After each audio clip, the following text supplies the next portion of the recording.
Gordon ജദാഫിയയെ Gujarat മറക്കില്ല. ഗാന്ധിയുടെ ജന്മദേശത്തെ ന്യൂനപക്ഷം, പ്രത്യേകിച്ചും പ്രവീൺ തൊഗാഡിയയ്ക്കൊപ്പം 1.5 പതിറ്റാണ്ട് നിവർന്നു നിന്ന VHP-കാരൻ, നിയമസഭാംഗം, BJP ജനറൽ സെക്രട്ടറി. ഗോത്ര കാലത്ത് മോദി മുഖ്യമന്ത്രി, ജദാഫിയ ആഭ്യന്തരമന്ത്രി.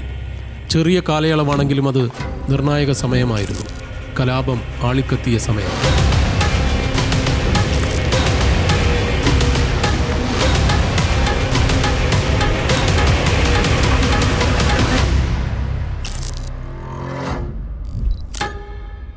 ഗൂഢാലോചനയിൽ ജദാഫിയയുടെ പങ്ക് പുറത്തായി.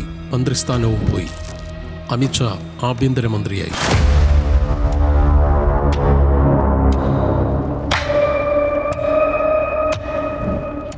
കേശുഭായ് പട്ടേലുമായുള്ള അടുപ്പം വിനയായി. മോദിയുമായി തെറ്റി BJP വിട്ടു.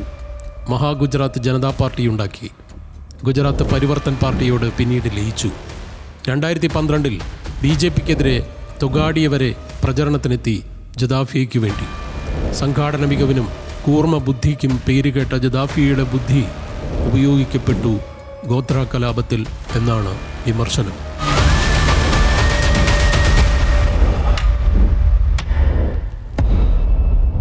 പോലീസ് പക്ഷപാതിത്വത്തിൽ ജദാഫിയൻ ഇടപെടലുണ്ടായെന്നും അന്വേഷണ സംഘം കണ്ടെത്തി. കാലങ്ങൾക്ക് ശേഷം മോദി പ്രധാനമന്ത്രിയായ 2014-ൽ ജദാഫിയയെ തിരിച്ചെത്തിച്ചു അമിത്ഷാ. വഷളായിരുന്ന ബന്ധം പുതുക്കി. പൊതു തെരഞ്ഞെടുപ്പിന് മുന്നേ 2018-ൽ സംഘടനാ സംവിധാനം മെച്ചപ്പെടുത്താൻ UP-യിലെത്തിച്ചു. 2019-ൽ അത് ഗുണം ചെയ്തു. ജദാഫിയയുടെ രാഷ്ട്രീയ ഭാവി അപ്പോഴേക്കും അസ്തമിച്ചിരുന്നു. നരോദ പാട്ടിയ, ഗുൽബർഗ സൊസൈറ്റി, ഇഹ്സാൻ ജാഫ്രി വധം, ഇതിലെല്ലാം ജദാഫിയ, ബാബു ബജ്രംഗി, കോഡ്നാനി എന്ന പേരുകൾ മറക്കില്ല ജനം. എത്ര മായ്ച്ചാലും ചരിത്രത്തിൽ നിന്നത് മാഞ്ഞു പോകില്ല.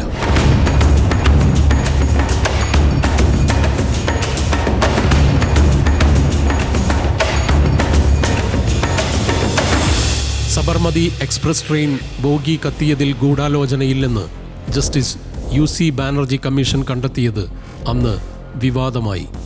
ഗുജറാത്ത് ഹൈക്കോടതി ജഡ്ജ് KG ഷായെയാണ് ആദ്യം മോദി കമ്മീഷനാക്കിയത്. ഇതിൽ വിമർശനമുയർന്നപ്പോൾ ജസ്റ്റിസ് GT നാനാവതി വന്നു.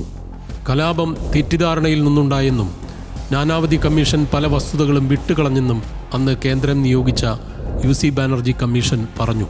ഈ റിപ്പോർട്ട് ഗുജറാത്ത് ഹൈക്കോടതി തള്ളി. SITയും സംസ്ഥാനവും കമ്മീഷനെതിരായിരുന്നു. വർഷങ്ങൾക്ക് ശേഷം അതേ ഉമേഷ് ചന്ദ്ര ബാനർജിയുടെ മകൻ അമിതേഷ് ബാനർജിയെ കൊൽക്കത്ത ഹൈക്കോടതി ജഡ്ജാക്കാൻ സുപ്രീം കോടതി കൊളീജിയം ശുപാർശ ചെയ്തു. അപ്പോഴേക്കും രാജ്യം BJP ഭരിച്ചു. 3 വട്ടം കൊളീജിയം നിർദ്ദേശിച്ചു. കേന്ദ്രം തടഞ്ഞുവെച്ചു. നരോദ പാട്യ പോലീസ് ക്യാമ്പിൽ സഹായം അഭ്യർത്ഥിച്ചെത്തിയ മുസ്ലിങ്ങളെ ഒഴിവാക്കി വിട്ടെന്നും തീവ്ര ഹിന്ദു സംഘടനകൾക്ക് അവർ ഇരയായി കൊല്ലപ്പെട്ടെന്നും അതിന് ബജ്രംഗദൾ നേതൃത്വം നൽകിയെന്നും അക്കാലത്തെ ഗുജറാത്ത് DGP പിന്നീട് തുറന്നു പറഞ്ഞു. കൊലയിൽ പശ്ചാത്താപമില്ലെന്ന് ബാബു ബജ്രംഗി വെളിപ്പെടുത്തുന്ന സ്റ്റിംഗ് ഓപ്പറേഷൻ തെഹൽക്കയും പുറത്തുവിട്ടു. ട്രെയിൻ കത്തിച്ചത് ആസൂത്രിതമെന്നും മണ്ണെണ്ണ കൊണ്ടുവന്നതിന് തെളിവുണ്ടെന്നും പോലീസ് കമ്മീഷണറായിരുന്ന രാകേഷ് അസ്താന പറഞ്ഞെന്നും സംഭവത്തിന് പാക് ബന്ധമുണ്ടാക്കിയത് IB ജോയിന്റ് ഡയറക്ടർ രാജേന്ദ്ര കുമാറാണെന്നും മുൻ DGP RB ശ്രീകുമാർ പിന്നീട് എഴുതി. ശ്രീകുമാറും ടീസ്റ്റ സത്തൽവാദും രാജ്യദ്രോഹത്തിന് പിന്നീട് അറസ്റ്റിലുമായി.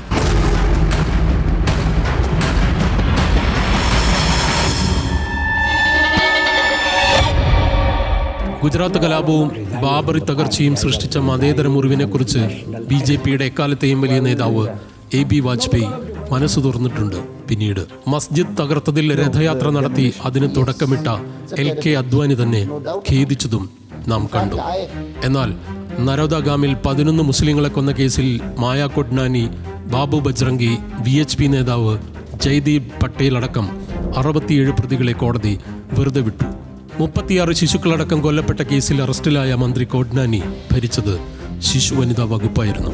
മാധ്യമപ്രവർത്തകൻ കരൺ താപ്പറിന്റെ ചോദ്യത്തിന് മുന്നിൽ വിളറിയ അന്നത്തെ ഗുജറാത്ത് മുഖ്യമന്ത്രി പ്രധാനമന്ത്രിയായപ്പോൾ കലാപത്തെക്കുറിച്ചുള്ള BBC documentary the Modi question നിരോധിക്കപ്പെട്ടു.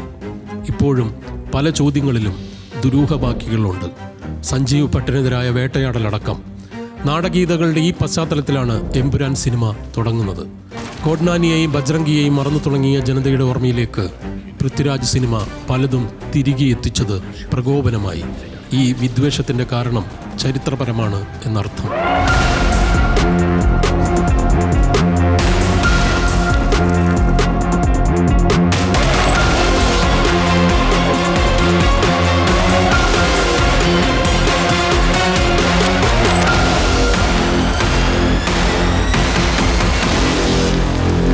പൊതുവെ വളരെ അപൂർവം വിഷയങ്ങളിൽ മാത്രം പ്രതികരിക്കാറുള്ള RSS മുതിർന്ന നേതാക്കൾ എമ്പുരാനിൽ ആദ്യമേ പ്രതിഷേധിച്ചു. സിനിമ അടിവേരിനെ ചെന്ന് തൊട്ടിരിക്കും. വളച്ചൊടിച്ച കഥയുള്ള വികലചരിത്ര വിദ്വേഷ സിനിമകളായ ദ കശ്മീർ ഫയൽസും ദ കേരള സ്റ്റോറിയും പ്രൊമോട്ട് ചെയ്തത് ആരെന്ന് നമുക്കറിയാം. 2022 മാർച്ച് 15 മോദി പറഞ്ഞു, കശ്മീർ ഫയൽസ് നല്ല സിനിമയാണ്, എല്ലാവരും കാണണം, ഇതുപോലുള്ള സിനിമകൾ നിർമ്മിക്കപ്പെടണം. അതേ മനുഷ്യർ തന്നെ കലാമൂല്യമോ മനോഹര ചിത്രമെന്നോ വിശേഷിപ്പിക്കാനാവാത്ത ഒരു ടിപ്പിക്കൽ കമേഴ്സ്യൽ ചിത്രമായ എമ്പുരാനെ എതിർത്തു. ഏതായാലും 200 കോടി ക്ലബിലെത്താൻ ഈ വിദ്വേഷ പ്രചാരണത്തിന് സാധിച്ചു. അതാണ് ഈ സെല്ലുലോയിഡ് വിവാദങ്ങളുടെയെല്ലാം ബാലൻസ് ഷീറ്റ് വണ്ടർ.